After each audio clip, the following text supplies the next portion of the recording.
capítulo 7. Olha onde a gente já está, hein? Bom, capítulo 7 é o capítulo Metas, Estágios, Alvos e Hierarquia de Alvos Primários. Vamos começar a entender, então, o que são esses alvos de prioridade. A Linehan estabeleceu uma lista clara com uma hierarquia sequencial e específica dos alvos de tratamento. Para isso, a gente vai dar o nome de lista de alvos prioritários. Como é que essa lista é organizada? Então, a gente tem ali as preferências do paciente e as metas que a gente identifica, que são as metas que vão ali levar ele para essa vida que vale a pena ser vivida. E a gente identifica também os obstáculos a essas metas, que é o que a gente vai priorizar ali como alvo. A gente tem aqui um modelo da lista de alvos prioritários, onde a gente vai passando por cada estágio, né?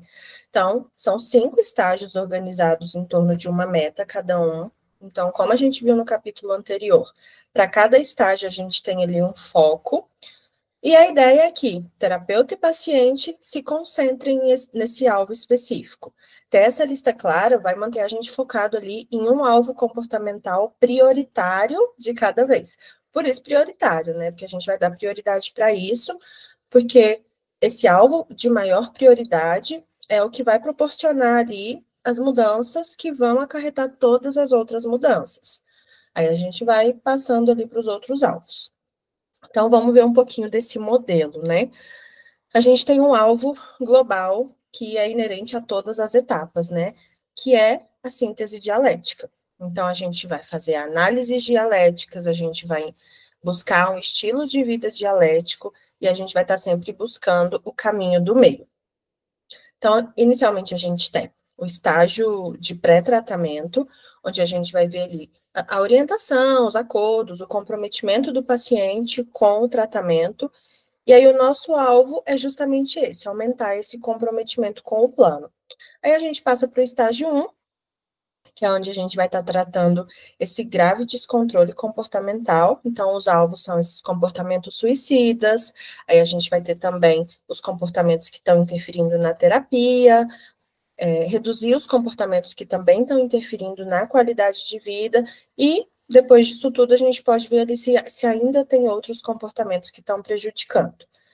Passamos, então, para o estágio 2, onde a gente vai reduzir o sofrimento emocional intenso.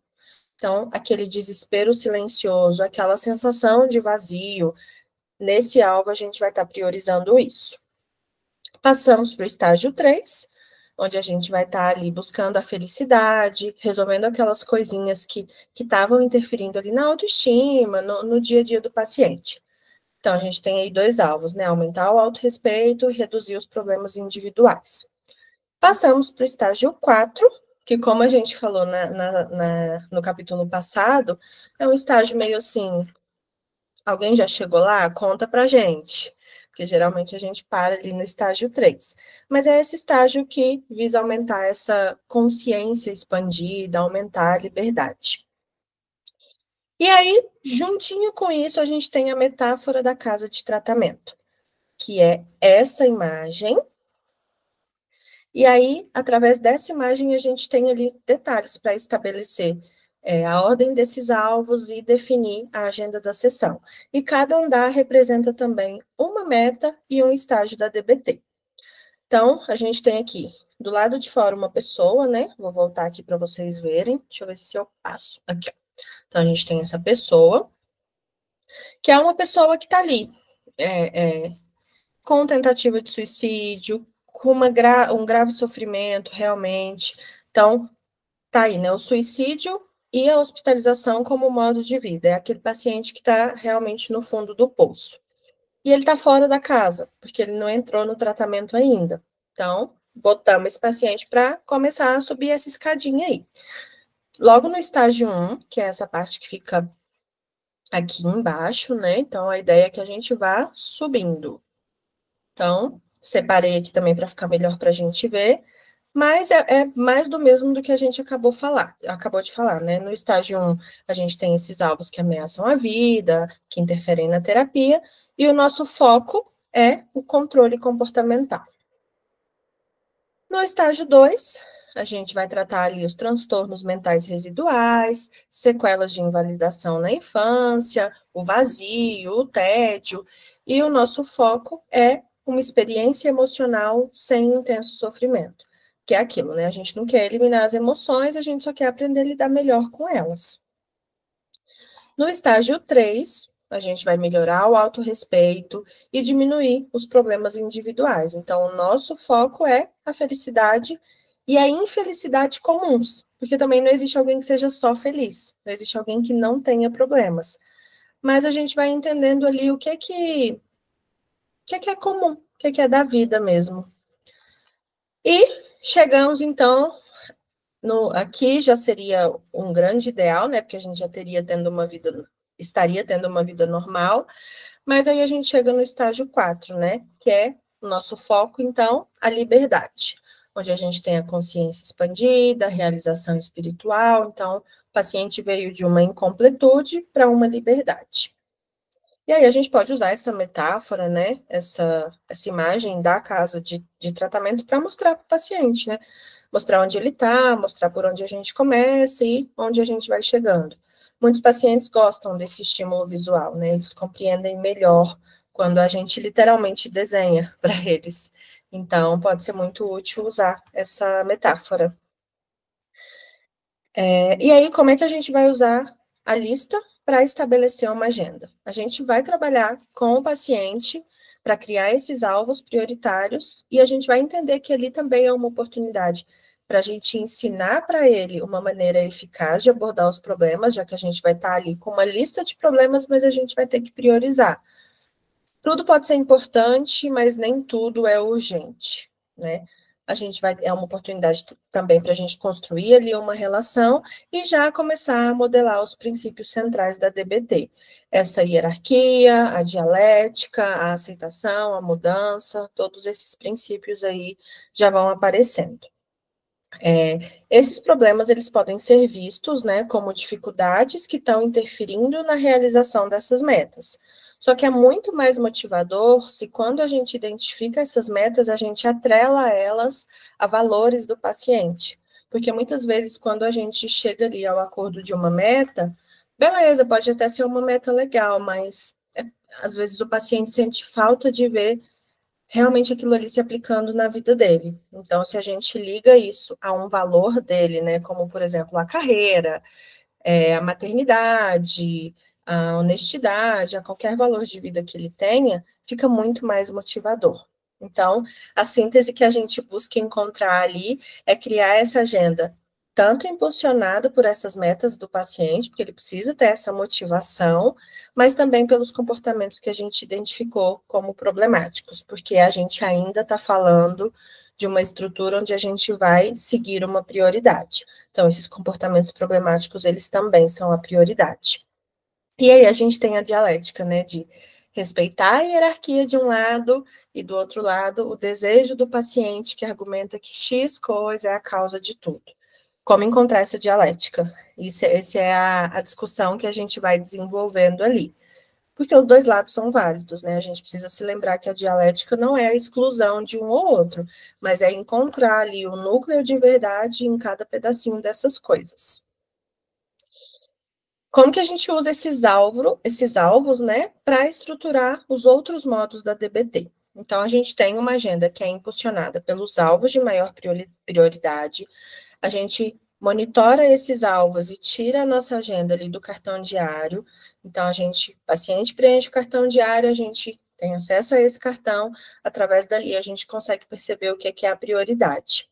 Então, a gente vai avaliar esse cartão, mantendo em mente as metas que a gente já tinha pré-estabelecido, reforçar o comportamento que a gente está monitorando, né? Paciente tem alguma conquista, bora reforçar isso, porque isso vai continuar dando motivação para ele, continuar preenchendo o cartão diário, continuar engajado no tratamento, porque a gente precisa sempre se lembrar que a gente está lidando com pessoas que vieram de um histórico infinito, surreal de sofrimento. Então, o reforço para qualquer pessoa, ele é bom, né? Mas para esses pacientes, a gente precisa realmente reforçar quando existe ali um comportamento que é digno de reforço. validar a dor e a dificuldade, tanto de passar por essas coisas que ele está passando, como de preencher o cartão, que é um saco. Acho que eu nunca tive um paciente que falou, nossa, que legal, adorei. Geralmente é, ai, horrível, mas muitas vezes eles preenchem assim mesmo. E incentivar essas capacidades que o paciente tem para completar o diário. Então, se a gente está ali no começo e o paciente não conseguiu completar todo, mas completou uma parte, caramba, ele saiu de zero para uma parte. Ele saiu de zero para fazer uma coisa que ele nunca tinha feito e que talvez ele nem tenha entendido muito bem por que fazer. Por mais que a gente tente explicar, por mais que a gente psicoeduque, é muito novo, né? E é uma tarefa ali repetitiva todo dia. Então, a gente também precisa incentivar essas capacidades do paciente. Então, a partir do cartão diário, a partir do que a gente pegou ali, a gente vai definir o alvo, perguntar para o paciente se tem mais alguma coisa ali, cria essa agenda da sessão com 2, 3 itens e começa trabalhando no primeiro alvo, o alvo de maior prioridade. E provavelmente, geralmente, a gente trabalha nesse alvo fazendo uma análise em cadeia, que vai chegar ao capítulo ainda da análise em cadeia, então a gente vai falar com mais detalhes sobre isso. E já falamos um pouquinho em algum capítulo anterior também, não me lembro bem o nome agora, mas vejam aí os capítulos anteriores que a gente já falou um pouquinho sobre isso também. Vocês não vão ficar totalmente perdidos na análise em cadeia. Bom, e aí a gente vai pensar também como usar isso em outros modos, né? Que é o que a gente está falando. Falamos agora da terapia individual e no grupo de habilidades. Como é que a gente usa esses alvos? Então, a gente vai seguir esses alvos aqui em ordem de prioridade. Primeira prioridade é diminuir os comportamentos que possam destruir o grupo. Então, a gente tem ali as regras do grupo de habilidades, né? Do treinamento. Então, essas regras por si só, quando elas são rompidas, já são comportamentos que estão interferindo no andamento do grupo. Aumentar a aquisição e o fortalecimento de habilidades, o que é muito importante. Então, por que não vem primeiro? Porque se o paciente está tendo comportamentos que vão destruir esse grupo, ele não vai aprender nada ali. Talvez ninguém aprenda, a depender do que ele esteja fazendo. Então, primeiro a gente tem que garantir que é um ambiente propício para esse ensino, para esse aprendizado. E, número 3, diminuir os comportamentos que estão interferindo lá na terapia individual, que também é importante. No coaching telefônico, como é que a gente usa os alvos? Então, os alvos do coaching telefônico são reduzir os comportamentos suicidas e autolesivos. Então, a ideia é que o paciente tenha ali um plano de crise, um plano de segurança, que ele faça uso desse plano, que ele faça uso das habilidades, mas às vezes simplesmente essas coisas não vão ter o efeito que a gente gostaria. Então, a gente está ali para auxiliar nesse momento de crise e para evitar, né, um suicídio, ou uma tentativa, ou uma autolesão também. Aumentar a generalização das habilidades. Então, ali nessa ligação, a gente vai, de certa forma, lembrar o paciente das habilidades que ele tem, e caso ele não consiga executar elas ainda, a gente também pode ajudar. Então, ele vai estar praticando a habilidade num ambiente diferente, que não é o ambiente do grupo, que não é o ambiente da terapia. Então, ele está generalizando essas habilidades. E também para reduzir o sentimento de conflito, de distância com o terapeuta. Então, isso também vai ajudar na relação terapêutica. E, para a gente finalizar, é bom a gente se lembrar que é útil ter uma estrutura que especifique não só o que tratar, mas também o que não tratar e o que deixar para depois. Então, essa é a maravilha da DBT. A gente tem uma hierarquia a seguir. E isso faz toda a diferença, gente, porque a gente não fica totalmente perdido, a gente sabe exatamente o que a gente precisa abordar e a gente entende por que essas coisas estão ali nessa ordem, é porque realmente é uma prioridade a gente tratar X comportamento primeiro e ir deixando os outros para a sequência. Bom, é isso então. Baixem os materiais que vão estar aqui na descrição. E semana que vem a gente se encontra para o outro capítulo. Tchau, tchau.